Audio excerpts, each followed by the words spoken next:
오늘은 마가복음 6장을 봅니다. 그런데 마가복음 6장은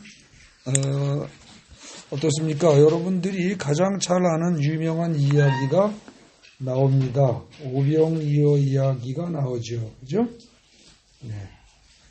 그리고 이런저런 재미난 얘기들이 많이 나와요.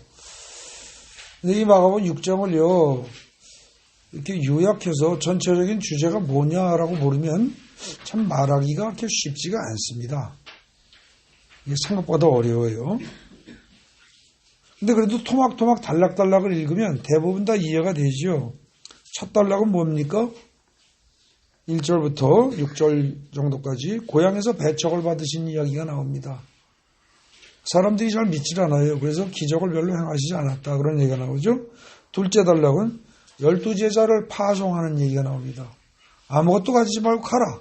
근데 가서 제자들이 아주 선생님처럼 예수처럼 일처리를 잘하고 돌아옵니다. 거기도 크게 어려운 얘기는 없습니다. 그 다음에 셋째 단락을 보면은요,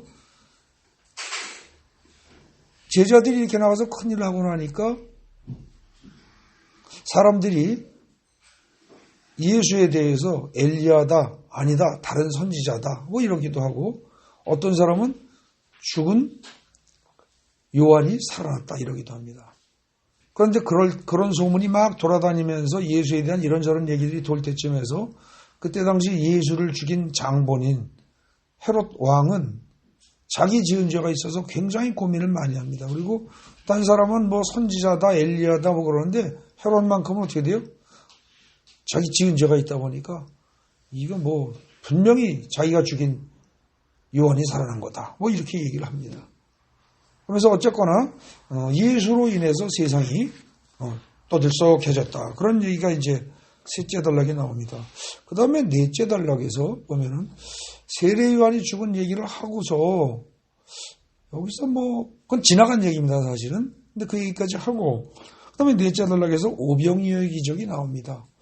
근데 이 오병이어의 기적은요, 사실 여러분들이 아무 생각 안 하고 읽어서 그렇지 굉장히 이건 말이 안 되는 이상한 얘기가 나옵니다. 그래서 실제로 이건 깊이 파고 들어가야 할 필요가 있습니다. 왜요? 이게 성경에 말도 안 되는 얘기가 나와 있으니까. 뭐 어떤 얘기가 나와요? 너희가 먹을 것을 주어라 이럽니다. 너희가 먹을 것을 주어라. 그럼 제자들 보고 예수님이 눈앞에 군중이 남자만 5,000명, 애들까지 여자까지 다 한 2만 명 정도 되는 사람들에게 먹을 것을 제자들에게 주라고 하십니다. 그랬더니 제자들이 그 말을 못 알아들은 게 아닙니다. 그러니까 제자들이 뭐라고 그래요? 여러분 성경에 보면 아니 이 2만 명이나 되는 사람들 떡을 사다 먹이려고 그래도 어디 가서 그럴 돈도 없고 그걸 사 먹을 데도 없습니다. 이러고 이야기를 합니다. 그랬더니 예수님이 그것에 대해서 너희들 생각이 틀렸다 맞았다 얘기 안 하시고 그냥 직접 오병이어의 기적을 행하십니다. 그죠? 그렇게 그냥 조용히 넘어가니까 예수님이 너희가 먹을 걸 주어라는 이 말을 왜 하셨을까 이해가 잘 되질 않습니다. 그래서 이 말이 이해가 안 되다 보니까 사실 목사님들이 설교를 하면서 이 부분에서 다 그냥 건너뛰고 넘어갑니다. 근데 여긴 절대로 건너뛰어서는 안 되는 지점입니다. 절대로 건너뛰어서는 안 됩니다. 왜냐? 분명히 헬라어로 된 원문에 너희가 먹을 것을 주라고 하면서 너희가 주라고 할 때 너희를 강조법을 써서 얘기를 하고 있기 때문입니다. 성경이 잘못 기록한 게 아니에요. 특별히 강조법을 써가면서 너희가 먹을 걸 줘라. 그리고 분명하게 얘기를 하고 있다는 겁니다. 그럼 주님의 뭔가 뜻이 있다는 얘기인데 그걸 우리가 이해할 수 없고 우리가 설명할 수 없다고 해서 슬쩍 구렁이 담 넘어가시 넘어간다. 이건 말씀을 대하는 태도가 아닙니다. 반드시 따져야 됩니다. 근데 그것이 쉽지가 않죠. 그래서 거기서 난해한 점이 첫째 나옵니다. 그죠? 그 다음 단락을 보면 오병이어 다음 단락 다섯째 단락을 보면 어떻게 돼요? 무리를 걸으시는 이야기가 나옵니다. 풍랑을 잔잔하게 하고 무리를 걷는 얘기. 이거 전에 나온 적이 있어요? 없어요? 한 번 있습니다. 언제 나왔죠? 마가복음에서 이미 4장 끝에서 나왔습니다. 그죠? 4장 끝에서.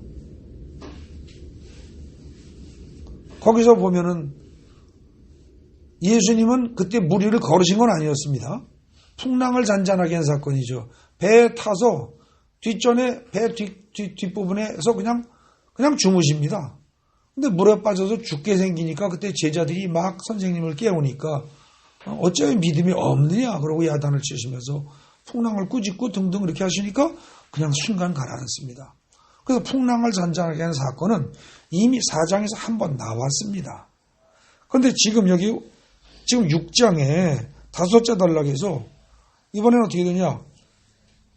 제자들을 먼저 오병이의 기적을 행한 다음에 제자들을 먼저 보내십니다. 배 타고 저쪽으로 건너가라고. 그죠? 그렇게 하고 예수님은 산에 올라가서 기도를 하십니다. 그러다가 풍랑이 심하고 제자들이 고생을 하는 걸 깜깜한 중에도 다 보고 계시고 예수님이 뒤따라서 물 위를 걸어오십니다. 근데 걸어오셔서 눈앞에 보이니까 제자들은 귀신이라고 놀라서 소리치고 정신이 빠져나갈 지경인데 예수님이 제자들이 고생하는 걸 뻔히 보고 지나가시려고 하며 이렇게 돼 있습니다. 성경에. 그 부분도 만약에 혹시 성경 번역을 잘못했거나 혹은 기록 자체가 잘못된 것인가? 아닙니다. 원문을 찾아보면 분명히 그냥 지나가시려고 했다고 기록되어 있습니다. 그럼 이것도 무슨 그야말로 놀부심법입니까? 사랑하는 제자들이 풍랑에 시달리면서 지금 고생을 무척이나 하고 있는데 예수님이 오셨으면 당연히 오셨으면 어떻게 돼요? 건져주셔야죠. 구원해 주셔야죠. 근데 구원을 안 하시고 그냥 지나가시려고 한다는 겁니다. 이해가 안 됩니다. 여기 이 부분에 있어서도 이해가 안 되다 보니까 또 많은 목사님들이 설명 안 하고 그냥 넘어갑니다. 그냥. 설명하기 곤란하니까 때로는 이 부분을 어떻게 해요? 이 부분을 설교 본문으로 설교 자체를 하지 않습니다. 풍랑을 잔잔하게 하는 사건을 가지고 설교를 할 때는 반드시 마가복음 4장을 가지고 설교를 하지 이 6장의 이 부분을 가지고 설교를 안 한다는 겁니다. 왜요? 아주 심하게 껄끄러운 부분이 설명이 안 되는 부분이 있으니까. 이거 아주 이상합니다. 그런데 그렇다고 해서 이 오병이의 기적 사건하고 무리를 걸으시는 사건 이거를 무시해버릴 수는 없습니다. 왜 그런가 하니 여러분들 성경에 거기 보십시오. 무리를 걷는 사건 거기 본문을 보세요. 52절입니다. 이는 그들이 그 떡되시던 일을 깨닫지 못하고 도리어 그 마음이 둔하여졌습니다. 이런 말이 나옵니다. 알듯 말듯 애매한 이야기입니다. 그리고 이 5째 단락은 이 무리를 걷는 이 사건 예수님이 이 5째 단락은 앞에 떡되는 이야기 오병이하고 무관하지 않다는 겁니다. 이 말을 통해서 그죠? 연결돼서 이해해야 할 부분이다. 그런 것을 암시하고 있는 거죠. 그럼 도대체 이 말도 무슨 말이냐? 아마 이 마가복음 6장에서 제일 난해한 부분을 3군데를 고르라고 한다면 첫째가 뭐예요? 너희가 먹을 것을 주어라 하는 부분, 그 부분하고 두 번째가 그냥 지나가시려고 하며 하는 이것하고 그 다음에 세 번째는 그보다는 좀 쉽지만 알듯 말듯 하면서 그 떡 되시던 일을 깨닫지 못하고 도리어 그 마음이 둔하여졌다라는 이 말. 이게 도대체 뭐냐는 겁니다. 이 세 개가 의문이 일개 장 안에서 3군데가 나오는데 이거를 갖다가 다 슬쩍슬쩍 구렁이 담 넘어가듯이 넘어간다면 6장은 이해할 수가 없게 돼버립니다. 이건 반드시 짚고 넘어가야 됩니다. 그럼 과연 이건 어떻게 되느냐. 애석하게도 설명들을 안 하고 전부 다 이상하게 설명들 합니다. 억지 춘향으로 끄집어다 대면서. 근데 그러다 보니까 말이 잘 안 됩니다. 그래서 이 부분이 사실은 신약 성경에서 최대의 난제 중에 하나입니다. 6장이. 그러나 사실 이건 굉장히 쉬운 겁니다. 내 생각만 버리면 이 6장에 대한 이해는요, 무지무지하게 쉽습니다. 어린애들도 할 수 있는 겁니다. 아니, 어린애들이 더 잘할 수 있는 겁니다. 이거는. 말을 그대로 받아들이면 되니까. 예수님이 하신 말씀을 내가 이리저리 내가 재단하고 내가 요리하고 내가 다시 가공해서 이해하려고 들지 말고 그냥 받아들이면 이건 무지무지하게 쉬운 겁니다. 학식이 필요 없습니다. 신학이 필요 없어요. 그냥 말 그대로 이해하면 되는 거니까요. 어떻게 그게 가능합니까? 자, 처음부터 첫 단락부터 다시 보겠습니다. 첫 단락은 뭐예요? 고향에서 배척을 받습니다. 그죠? 지금 오병이의 기적과 무리를 걷는 사건, 거기에 관련돼서 나오는 그 세 가지 궁금한 점을 풀기 위해서, 그래서 6장을 제대로 이해하기 위해서 다시 첫 단락부터 보겠습니다. 첫 단락에 보면은요, 고향에서 배척하는 이야기가 나오죠, 예수님을. 근데 이 이야기는 고향에서 그들이 왜 배척을 해요? 나쁜 사람이어서? 고향 사람들이 나쁜 사람입니까? 아니에요. 그 사람들 착한 사람일 수 있습니다. 좋은 사람들이에요. 그런데 예수를 배척합니다. 왜요? 그들은 자기 생각으로 예수를 바라봤기 때문입니다.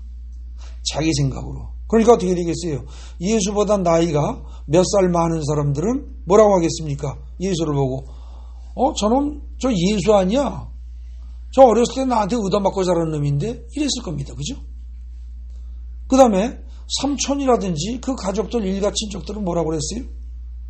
제 어렸을 때 내가 기저귀 갈아채고 하는데 많이 도와줬지. 이럴 겁니다. 그럼 그렇게 보이니까 하나님의 아들이 보이질 않습니다. 보일 수가 없어요.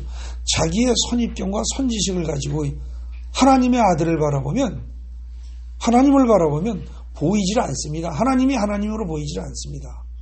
그래서 첫 단락에서 말하는 건 뭐예요? 자기의 생각과 자기의 선입견을 다 버려야만 하나님을 볼 수 있다, 이거 얘기입니다. 그러니까 첫 단락은 고향에서 배척을 받으시다가 소제목이 아니고, 사실은 거기 빨간 글씨 나온 거 있죠? 선입견을 버리지 못해서 은혜를 받지 못한 고향 사람들, 이렇게 말해야 옳습니다. 자기의 선입견, 예수에 관한 선입견, 선지식을 버리지 못하면 예수가 아무리 나는 하나님이다라고 얘기를 해도, 내가 하나님의 아들이요 나는 사실은 하나님이다라고 얘기를 해도 못 알아듣는다는 거죠. 수많은 기적을 보이고 기사와 이적을 행해도 들어오질 않습니다. 제 어렸을 때 나한테 맞고 자란 놈인데, 이 생각이 들어있는 사람한테 무슨 예수에 대한 그런 생각을 하는 사람이 어떻게 예수에 대한 믿음이 생기겠습니까? 둘째 단락도 마찬가지입니다. 12제자 파송하고 사역하는 얘기가 나옵니다.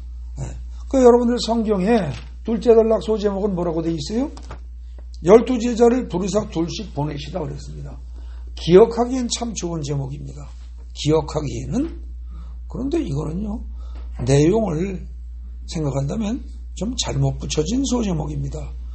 12제자를 부르셔서 파송할 때 제자들이 뭐라고 그랬습니까? 자, 지금 여러분들한테 제가 이 교회에 나오지 마시고 둘씩 나가서 설교하십시오. 그리고 귀신을 쫓고 병을 치료하십시오. 내가 권능을 여러분들에게 줍니다. 라고 말했다고 칩시다. 여러분들 나갈 사람이 있어요? 물론 안 나갈 겁니다. 왜? 제가 예수가 아니니까 그럴 수 있겠죠. 근데 하나님의 아들이 예수님은 지금 제자들에게 오셔가지고 제자들을 가르치면서 이 시점이 2년이 지났을 때입니다. 학자들이 연구에 의하면 이 오병이의 기적을 행할 때는 2년이 지난 거예요. 2년 동안 선생님이 제자들 12를 불러서 키우면서 온갖 실습을 다 하면서 시범을 보이시고 설교를 하시고 계속 다 했습니다. 그래서 그동안에 귀신을 쫓고 그야말로 어떤 병자든지 치료하고 죽은 자까지 살리는 그런 모습들을 많이 봤단 말입니다. 그런 상태에서 별별 걸 다 보여주는 상태에서 너희들 나가서 해 그러니까 제자들이 얼떨결에 그냥 믿고 나간 겁니다. 사실은 많이 안 따지고, 그 웬만큼 꼼꼼히 따지는 제자가 있었으면 내가 권능을 주니 너희 나가서 아무것도 가지지 말고 나가서 사역해라 그랬을 때 뭘로 먹고 살고요, 내지는 먹는 거야 그렇다 칩시다. 얻어먹으면 되니까. 그런데 귀신을 내가 어떻게 쫓으란 말입니까? 죽은 놈을 어떻게 살리고 병자를 어떻게 치료하란 말입니까? 이 얘기 안 하겠어요? 근데 제자들은 한마디 그런 말 없이 나가서 했습니다.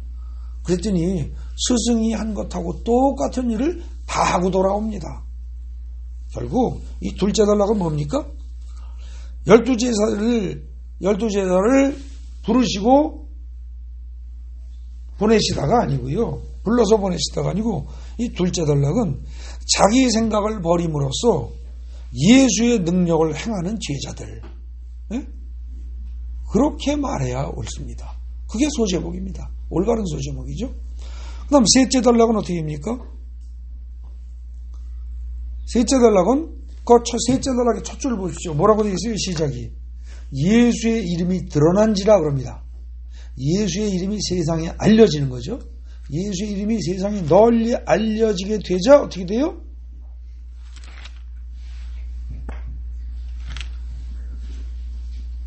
헤롯 왕이 어떻게 해요? 예수의 이름이 널리 알려지다. 그 당시에 권력자인 헤롯 왕이 어떻게 됩니까? 와, 이건 내가 죽인 요한이 살아난 것이다. 그리고 자기의 죄를 기억하면서 두려워서 떱니다. 그죠? 자기 죄를 기억하면서. 예수의 존재가 드러나면 자기 죄가 안 믿는 사람도, 예수를 안 믿는 사람도 드러나게 되어 있습니다.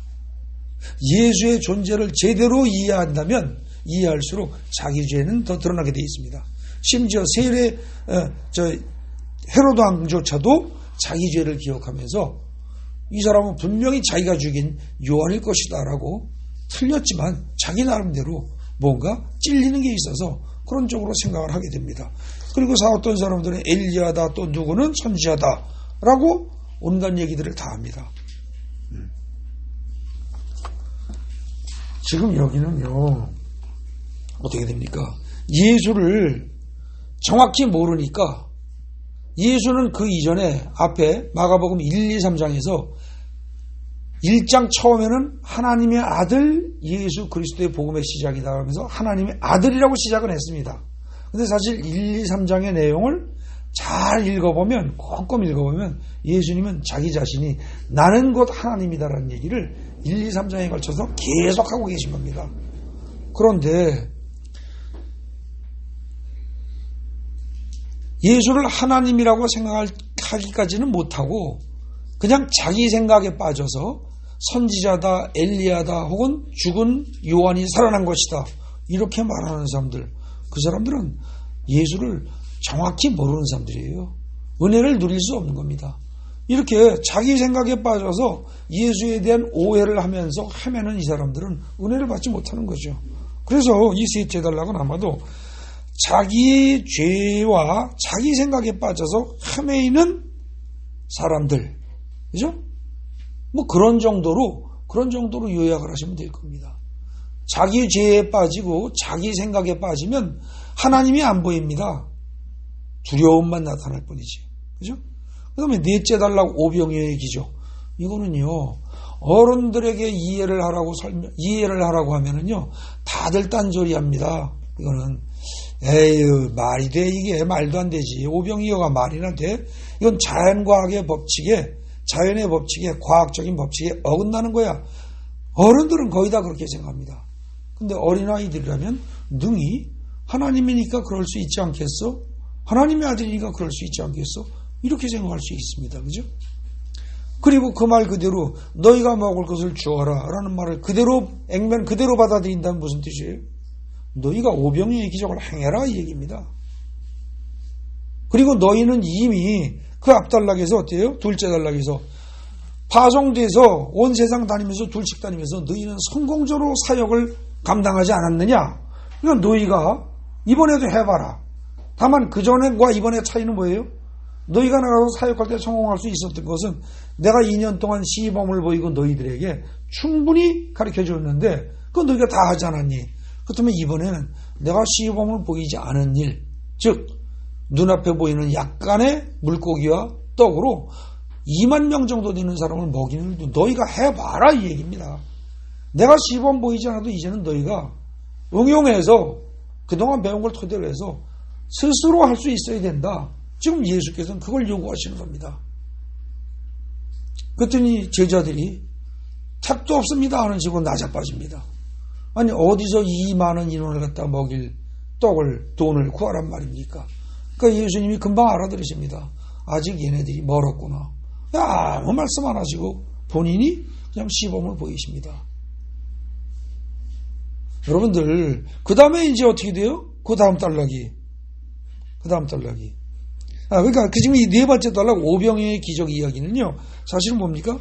자기 생각에 빠져서 실패한 제자들, 그 얘기입니다. 자기 생각에 빠져서 예수님이 너희가 먹을 걸 주라 할 때 실패한 겁니다. 이때 12제자 파송했을 때 둘씩 작정해서 내보냈을 때 그들이 나가서 성공한 것처럼 하려면 어떻게 써야 돼요? 너희가 먹을 걸 주어라 그러면은 그때 제자들이 어떻게 했습니까? 예, 알겠습니다. 저희가 주도록 하겠습니다. 그런데 주님, 어떻게 하면 좋겠습니까? 이렇게 물었어야죠. 그죠? 일단 긍정적으로 예, 하겠습니다. 주님이 함께 계시면 할 수 있습니다. 네? 주님께 그동안 교육받은 것만 가지고도 내가 할 수 있을 텐데, 더군다나 주님이 이 자리에 함께 계시니 내가 실수하고 실패한다 하더라도 주님이 뒷감당 다 해주실 줄로 믿습니다. 그러니 하겠습니다. 그러나 제 머리로는 어떻게 할지 모르겠습니다. 어떻게 하면 좋겠습니까? 하고 방법을 물었어야죠. 근데 제자들은 그냥 나자빠진 겁니다. 이게 결국 뭐예요? 믿음이 없는 겁니다. 자기 생각에 빠진 거예요. 그러니까 자기 생각에 빠진 채 믿음이 없어서 실패하는 제자들, 그게 오병이어의 기적 얘기였죠. 그 다음 단락 마찬가지입니다.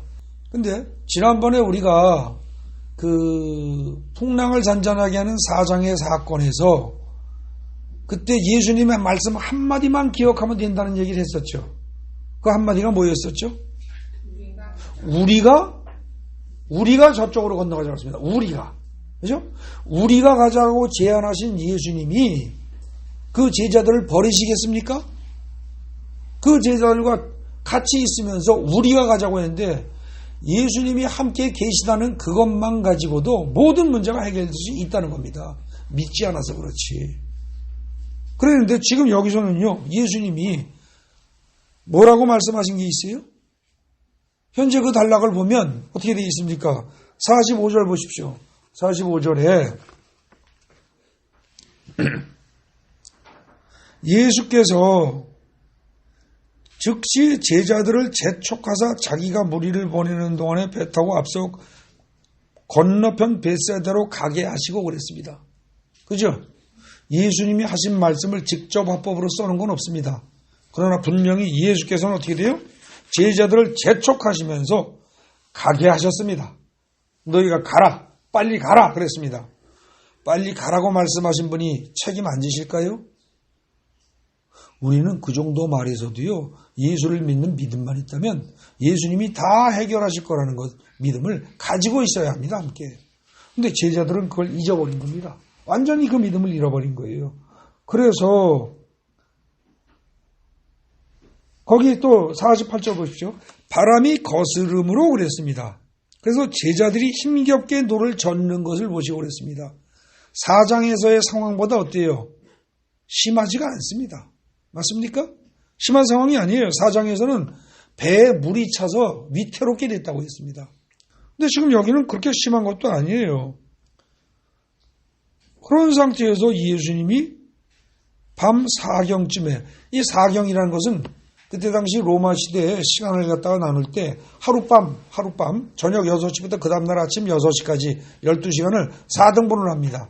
그래서 저녁 6시부터 9시까지가 1경, 9시부터 12시까지가 2경, 그 다음에 12시부터 새벽 3시까지가 3경, 3시부터 아침 6시까지가 4경입니다.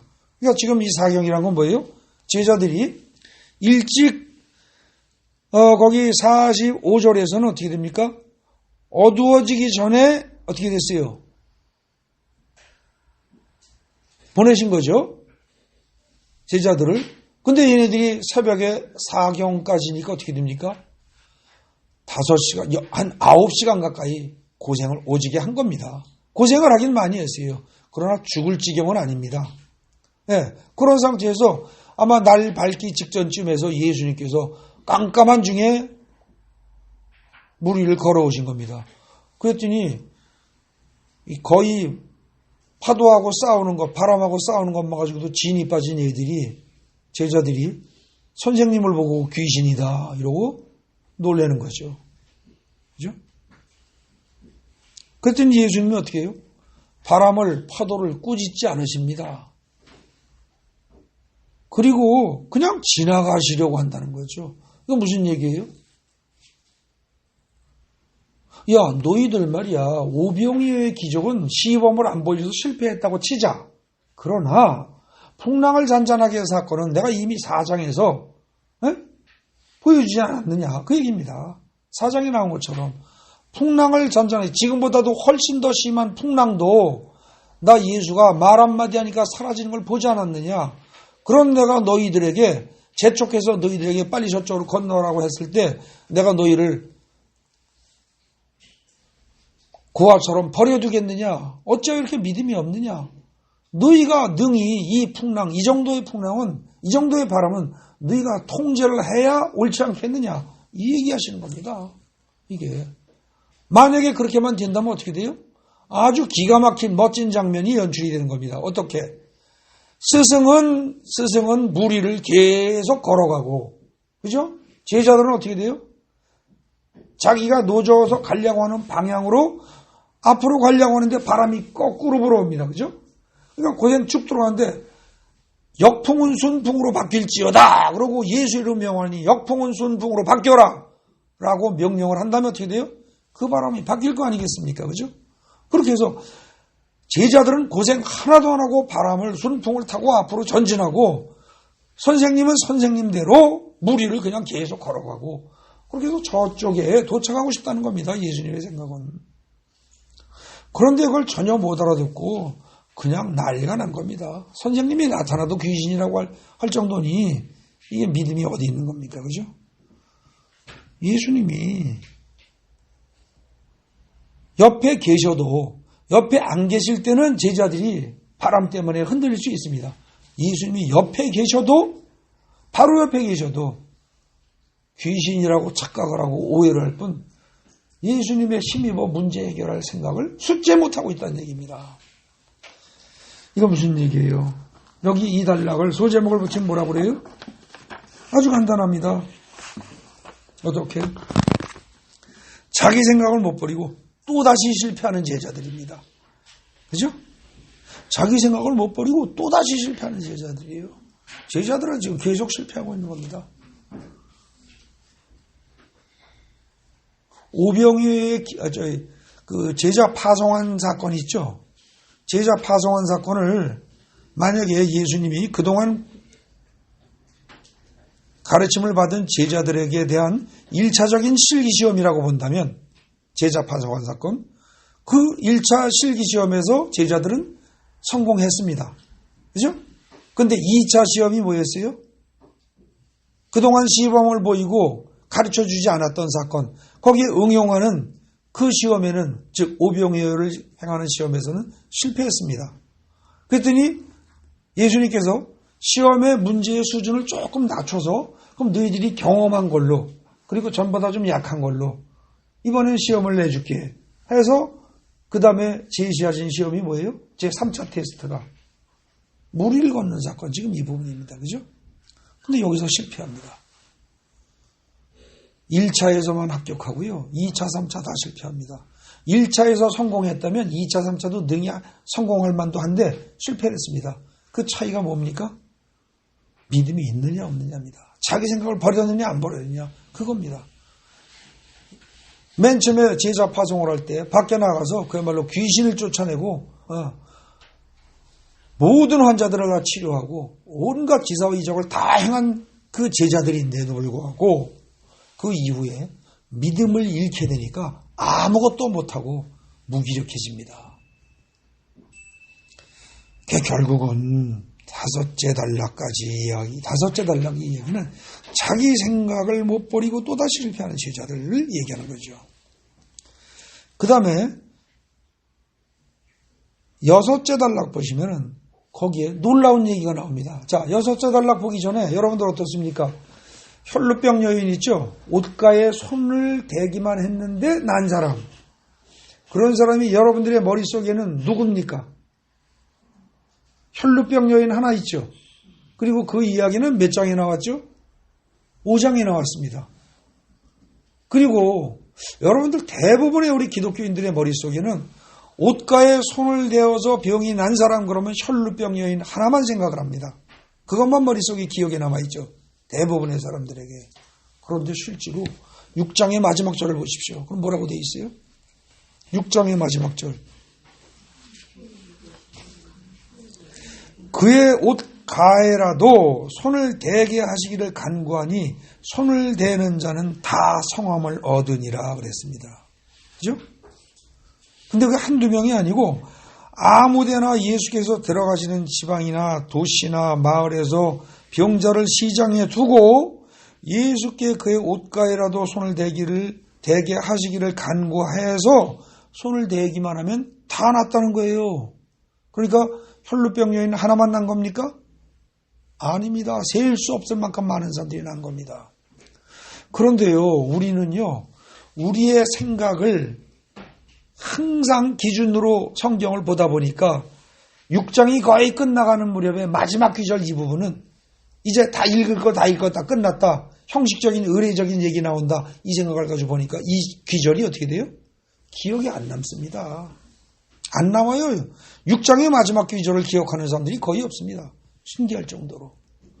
평소에 우리가 성경책을 읽으면서도 내 생각을 가지고 이제 거의 다 끝나간다. 중요한 얘기는 다 나왔다. 마지막에는 마무리하는 의례적인 이야기일 것이다. 이 생각을 가지고 있는 한은 하나님의 말씀이 진리가 안 보인다는 겁니다. 결국 마지막 6단락은 무슨 뜻이에요? 이거는 거기 여러분들 그 지금 보고 있는 주보 거기에 5자가 나왔습니다.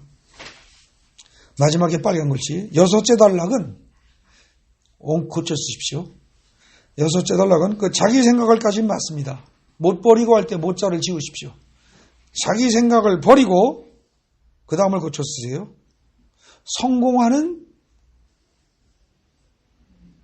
사람들 혹은 성공하는 무리들 혹은 뭐예요? 자기 생각을 버리고 천국을 경험하는 사람들입니다. 천국을 체험하는 사람들. 예? 그렇게 말할 수 있습니다. 자기 생각을 버림으로써 구원을 얻는 사람들 혹은 하나님 나라를 체험하는 사람들 그렇게 말할 수 있다는 거죠. 결국은 어떻게 되느냐? 첫째 뭐예요? 믿음을 가지고 행동할 때는 누구나 하나님의 나라를 체험할 수 있다. 누구나?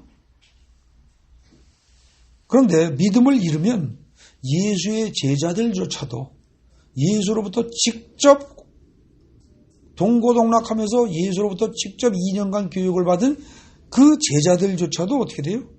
하나님 나라를 체험할 수 없습니다. 이게 지금 이 6장 전체의 요지입니다. 이때 그러니까 믿음을 가지고 행동하면 누구나 다 하나님 나라를 체험할 수 있지만 믿음을 잃으면 수제자들조차도 하나님 나라를 구원을 체험하지 못한다. 그런데 이때 믿음이란 뭐예요? 자기 생각을 버리고 예수의 말씀 혹은 예수의 존재 자체를 그대로 받아들이는 겁니다. 네? 하나님이 나와 함께 계신다는 사실을 그대로 받아들이면 말씀 한마디 해주신 게 없더라도 내가 두려울 게 없다는 겁니다. 하나님의 존재 자체를 그대로 받아들이면. 네. 하지만 자기 생각을 버린다는 게 쉽지가 않죠. 그 중에서도 자기가 알고 있는 상식이나 과학적 지식을 버린다는 것 그리고 하나님의 말씀을 따른다는 건 매우 어렵습니다. 그 얘기를 하는 게 지금 어디예요? 오병이의 기적 이야기죠. 그죠? 아니 자연과학적 지식을 들이대더라도 아니면 과학적 지식 말고 상식을 들이대도 어떻게 오병이어로 떡 5개하고 물고기 2마리로 2만 명을 먹인단 말이야. 말도 안 돼. 누구나 다 그럽니다. 근데 그 생각에 빠지는 한은 하나님을 제대로 믿는 것이 아니고, 그렇게 되면 어떻게 돼요? 구원을 얻을 수 없다는 겁니다. 하나님 나라를 체험할 수 없다는 거예요. 여기서 사실은 성경은 우리에게 심각한 선택을 요청하고 있습니다. 너희는 어느 쪽을 택하겠느냐? 너희의 지식과 너희의 이성을 더 중시하겠느냐? 아니면 하나님의 말씀을 더 중시하겠느냐? 신중히 판단하고 선택해라. 사실은 이걸 우리에게 요구하십니다. 그 다음에 이게 자기 생각을 버리고 하나님의 말씀을 믿는 게 또 특히 어려운 경우가 또 한 가지 있습니다. 이제 첫 번째는 자연과학적 지식 혹은 상식에 어긋날 경우가 이게 어렵다고 했죠. 두 번째가 바로 뭐예요? 두 번째가 남의 문제가 아니라 직접 자기가 당하는 자기 문제가 되면 버리기가 굉장히 어렵습니다. 남이 심한 고통 중에 있을 때는 옆에서 격려하기가 쉽습니다.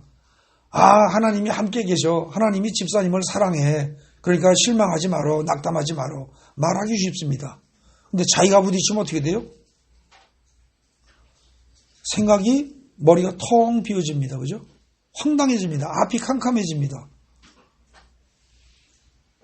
지금 그 얘기를 하고 있는 게 어느 단락입니까? 그 얘기를 하는 게 어느 단락이에요? 5째 단락입니다. 무리를 걸으시는 예수님 얘기 나오는 거. 사실 여러분들 잘 생각해 보십시오. 오병이의 기적을 갖다가 행하는 그 단락에서는 사실은 문제가 누구의 문제입니까? 배고픈 게, 먹을 게 없는 게 누구의 문제예요? 제자들의 문제가 아닙니다. 그 앞에 보이는 많은 사람들의 문제입니다. 제자들이 그 문제를 해결해 주는 겁니다. 그죠? 남의 문제를 해결할 때는 내가 의외로 하나님의 말씀을 믿고서 나갈 수도 있습니다. 그런데 그 다음 단락에 무리를 걸으시는 예수님 이야기는요. 이 문제가 지금 누구의 문제예요? 제자들이 직접 당한 문제입니다. 자기의 문제가 되니까 어떻게 돼요? 믿음이 다 깨져나가더라는 얘기죠. 어떻습니까? 풍랑을 잔잔하게 하는 사건하고요. 그 앞에 오병이의 기적 이야기하고는 본질적으로 차이가 나는 것이 바로 이 점입니다. 오병이의 기적 이야기는 남의 문제를 해결해 주는 거예요. 그러니까 그때는 어떻게 하면 돼요? 나의 상식과 나의 과학적 지식만 버리고 말씀을 믿으면 해결할 수가 있어요. 그런데 무리를 걸으시는 사건 이 이야기에서는 어떻게 돼요? 이게 내 문제예요. 내 문제다 보니까 어떻게 돼야 돼요? 버리기가 더 힘든 거예요. 그래서 여기서는 사람이 무리를 걸을 수 없다. 말도 안 된다. 그리고 내가 명령한다고 해서 역풍이 나에게 지금 부딪히는 이 맞바람이 이것이 순풍으로 바뀔 것이다. 이건 말도 안 된다. 그런 생각 자체를 버려야 됩니다. 근데 그것이 남들이 그런 상황이면 얘들아 전에도 그런 거 보여주지 않았니 예수님이. 그러니까는 버리고 예수님 이름 명령해봐 라고 말할지 모릅니다. 그러나 지네들이 당하니까 어떻게 돼요? 전보다 위급한 상황도 아닌데 말 한마디 못하고 고생만 하는데 그것이 몇 시간? 저녁에 9시부터 해서 그 다음 새벽 3시 정도까지라고 한다면 그건 9시간 정도는 죽도록 고생하면서도 자기가 당한 문제에 있어서만큼은 예수 이름으로 명령해서 역풍을 순풍으로 바꿀 생각을 못하더라는 겁니다. 그러니까 결국 어떻게 돼요? 자기 문제가 된 상황에서 자기 생각과 자기의 지식을 버린다는 거 이게 어렵다는 얘기죠. 그죠? 그렇기 때문에 우리는요. 하나님을 사랑합니다. 예수를 사랑합니다. 하나님을 믿습니다. 예수를 믿습니다. 이런 말을 하면서도 지금 이 제자들은 어떤 거예요? 예수를 믿다가 말다가 하는 겁니다. 그죠? 믿다가 말다가 하는 거예요. 근데 우리도 똑같습니다. 예수를 믿다가 말다가 합니다. 하루에 한두 번 정도가 아닙니다. 하루에 수도 없이 예수를 믿다가 하루에 수도 없이 버립니다. 그죠? 믿다가 말다가를 하루에 수도 없이 왔다 갔다 합니다. 아마 이걸 갖다가 자동적으로 씌우는 기계가 있다면 글쎄 몇 번쯤 될 것 같습니까 여러분들? 수백 번은 되지 않을까 싶네요. 근데 이처럼 믿다가 말다가를 반복하는 사람이 있습니다. 누구에 대해서? 자기 부인에 대해서. 그런 사람들을 우린 뭐라고 그래요? 의처증 환자라고 합니다. 남편을 그렇게 믿다가 말다가 이렇게 하는 사람을 의부증 환자라고 합니다. 그런 사람들은 환자입니다. 정상적인 기준에서 보면 정신병자라는 겁니다. 그런데 우리는 어떻게 돼요? 하나님이 보시기에 예수를, 하나님을 믿다가 말다가를 하루에 수도 없이 왔다 갔다 합니다. 하나님이 보시기에 우리는 어쩌면 정신병자입니다. 그런데 정신병자이기 때문에 내팽개치고 버리는 게 아니라 나쁜 놈하고 야단치는 게 아니라 불쌍히 여기십니다. 의처증 환자는요, 그 부인의 입장에서 보면 정말 지겨울 겁니다. 도망가고 싶을 겁니다. 해결책이 없습니다. 남편이 끊임없이 의심하는데 의부증 환자 역시 마찬가지입니다. 남편을 끊임없이 의심하는 부인을 둔 남자로서는 어찌 해결할 방법이 없습니다. 지겹습니다. 도망가고 싶을 겁니다. 이 상황이 어떻게든지 끝났으면 좋을 겁니다. 그죠? 그런 생각이 들겠죠. 그래서 때로는 그러한 남편과 아내가 싫어질 수 있습니다. 그런데 하나님은 우리가 그야말로 의처증 환자, 의부증 환자보다 더 심하게 하나님을 믿다 말다 계속 하루 종일 수도 없이 반복함에도 불구하고 우리를 불쌍히 여기십니다. 우리의 믿음 없음을 불쌍히 여기십니다. 그렇기 때문에 오늘 본문 마가복음 6장에 보면 제자들이 그렇게 잘못을 해도 예수님이 한마디 야단을 치지 않으십니다. 그죠? 그리고 조용히 그냥 넘어가십니다. 주님은 사랑의 주님이십니다. 네. 전능하신 주님이십니다. 그 전능하신 사랑의 주님을 제대로 알고 믿기만 한다면 우리가 그 사랑과 그 권능을 우리가 직접 누리고 우리가 구원을 받고 우리가 천국을 실제로 체험할 수 있는데 그거를 못하고 사는 게 우리 모습입니다. 자, 그래서 결국 이 6장에서 말하는 첫 번째 포인트는 뭐냐? 자기 생각을 기준으로 해서 선택적으로 예수를 믿다가 말다가 하지 말아라.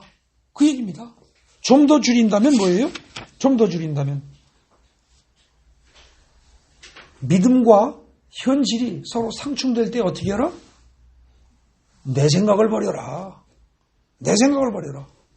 그리고 말씀을 믿어라. 지금 그 얘기입니다.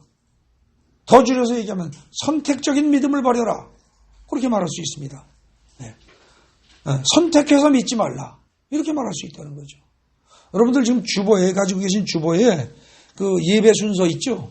거기에 제가 제목을 이렇게 쓸까 저렇게 쓸까 아주 고민하다가 일단 좀 더 충격적인 표현으로 이렇게 써놨습니다. 현재처럼 의처증 같은 믿음을 버려라 이렇게.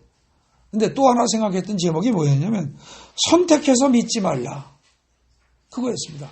선택해서 믿지 말라. 여러분 거기다 써두십시오. 주보에 그 빨간 글씨로 마가복음 6장의 여지는 의처증 같은 믿음을 버려라. 이 말도 맞지만 사실은 이 말은 충격적이긴 하지만 의처증이라는 단어가 성경에 나오질 않습니다. 그죠? 네. 그렇기 때문에 좀 부드러운 말로 다르게 바꾼다면 선택해서 믿지 말라. 이렇게 말할 수 있다는 거죠. 근데 우리는 좋게 말하면 하루 종일 선택해서 내 마음에 드는 건 믿고 내 마음에 안 드는 건 안 믿고 내가 보기에 합당한 건 믿고 내가 보기에 부당한 건 안 믿고 이 짓을 계속하고 있다는 거죠.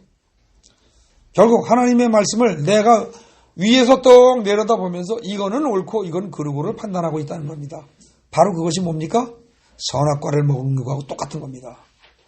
내가 하나님보다 꼭대기에 앉아서 옳고 그름을 판단하고 있는 겁니다.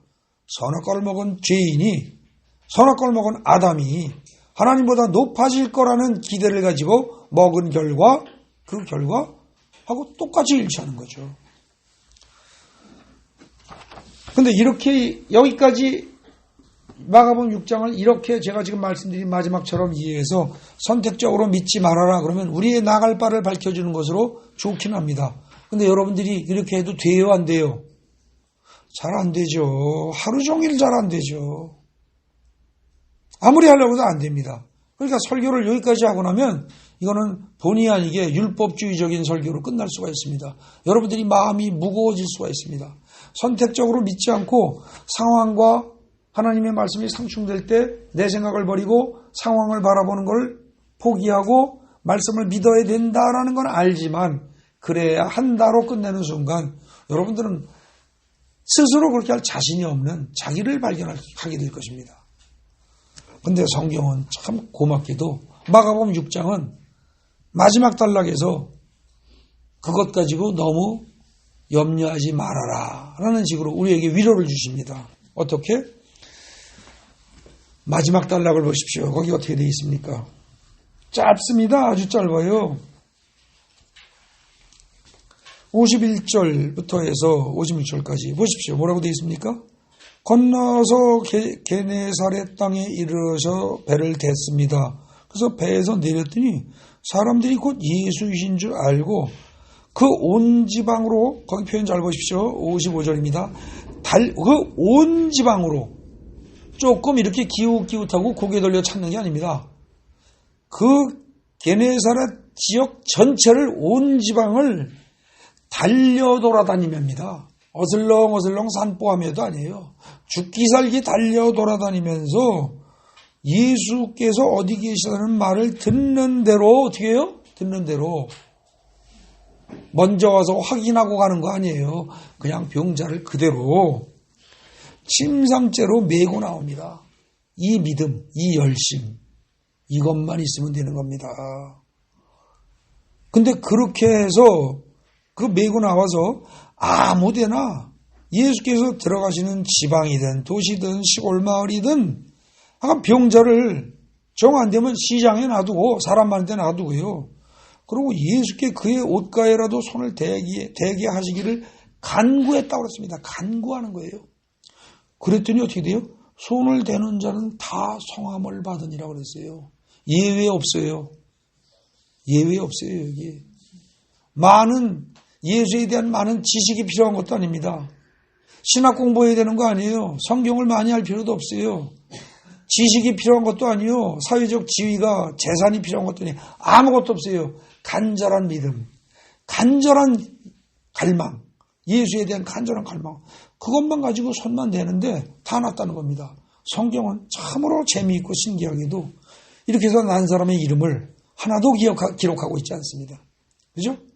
이름도 없고 빛도 없이 살아가는 듯이 보이는 이 사람들이 예수의 제자들보다 훨씬 낫다는 얘기입니다. 그죠? 이렇게 본다면 이 6장은 마지막 단락에서 예수의 제자들아 그야말로 회개해라 하고 일침을 가하는 것으로 볼 수도 있습니다. 그러나 이 부분은요, 또 다르게 본다면 무슨 뜻이에요? 제자들에게도 예수님은 야단치지 않으셨습니다. 그래서 제자들도 실패했으니 누구나 다 실패할 것 같지만 이름도 없이 살아가는 대중들, 무리들 중에 의외로 수많은 사람들이 어떻게 돼요? 혈루병 여인과 같은 믿음을 갖게 되었다는 얘기입니다. 즉 5장의 끝부분에서 나오는 혈루병 여인은 그렇게 믿음이 좋아서 따라 내 믿음이 너를 구원하였도다라고 칭찬을 받은 사람이 하나였지만, 그죠? 그 사람이 나가서 복음을 전파하고 소문을 내고 그러면서 사람들이 점점 예수에 대한 믿음이 커진 결과 예수를 제대로 믿지 않고 배척을 하는 사람들이 있었음에도 불구하고 6장 끝에 가서는 어떻게 돼요? 그 혈루병 여인의 믿음을, 그 수준의 믿음을 가진 사람들이 훨씬 많아지게 되었다는 거죠. 그죠? 이건 무슨 얘기입니까? 하나님이 하신다는 얘기입니다. 거기 마지막 단락 보십시오. 제가 요약한 거 마지막 단락 보세요. 마지막 둘째. 제자들조차 믿음에서 실패하지만 하나님은 혈루병 여인과 같이 좋은 믿음을 가진 사람들을 끊임없이 양산해 나가고 계신다는 점을 이 마지막 단락이 얘기하고 있는 겁니다. 아시겠습니까? 네. 바로 이 점 때문에 우리는 소망을 가질 수가 있습니다. 즉 밭을 갈아엎고 씨 뿌리는 비유에서 사상에 나왔던 씨 뿌리는 비유 있죠. 4가지 땅 얘기. 그죠? 거기서 밭을 갈아엎고 돌을 걸러내고 가시덤불과 엉겅퀴를 제거하고 또 햇빛과 비바람을 조절하시면서 열매를 맺게 하시는 분은 누구예요? 하나님입니다. 땅의 노력이 아니고요. 그래서 우리는 조바심을 떨쳐버리고 예, 내가 하려는 어쩌고저쩌고 이거 말고요. 그냥 예수를 그냥 열심히 그냥 사모하고 찾고 하기만 하면 된다. 그래서 그 대신 조바심은 떨쳐버리라는 겁니다.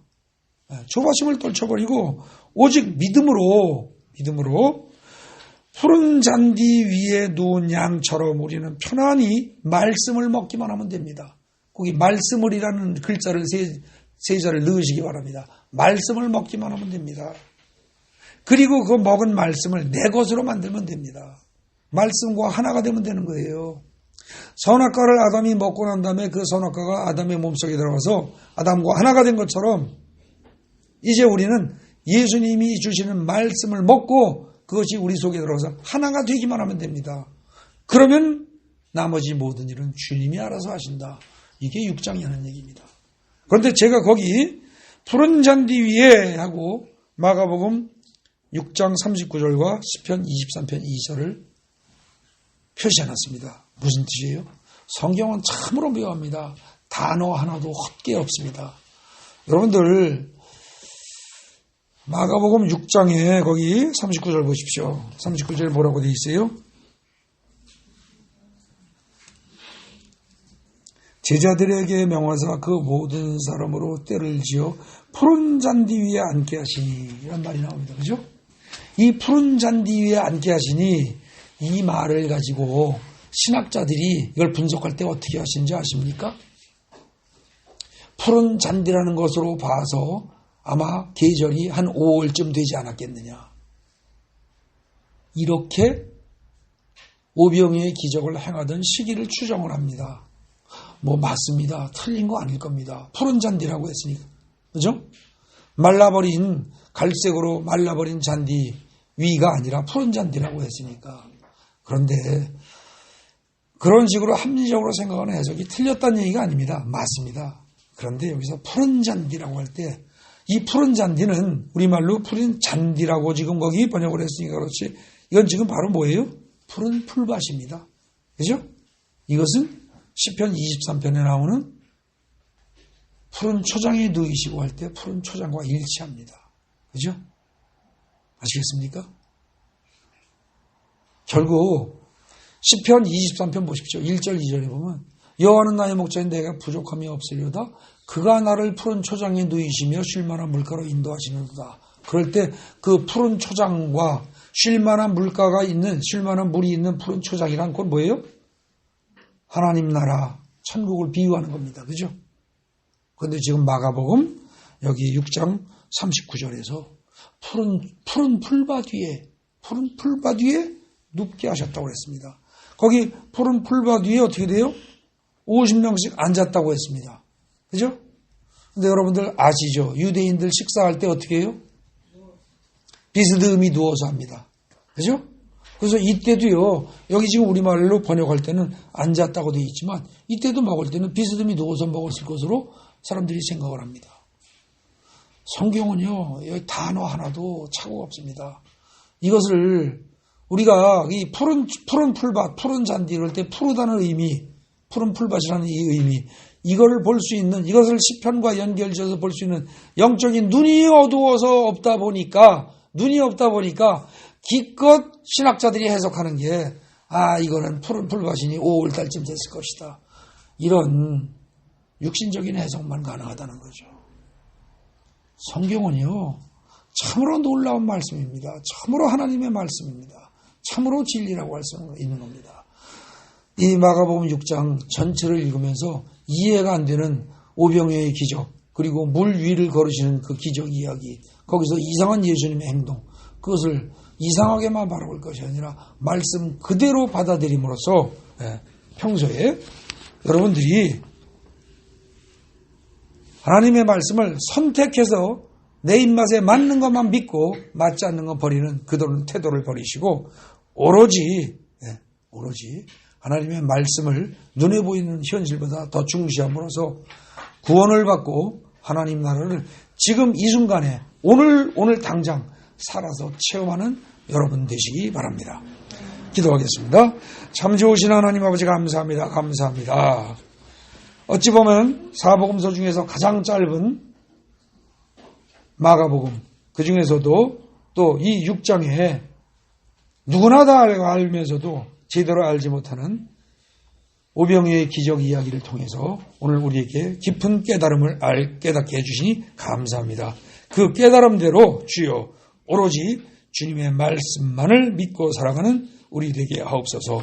우리 생각을 버리고 오로지 말씀만 믿고 살아갈 수 있도록 성령께서 우리의 생각과 마음을 다 주관해 주옵소서. 예수님 이름으로 감사드리며 기도 올립니다. 아멘.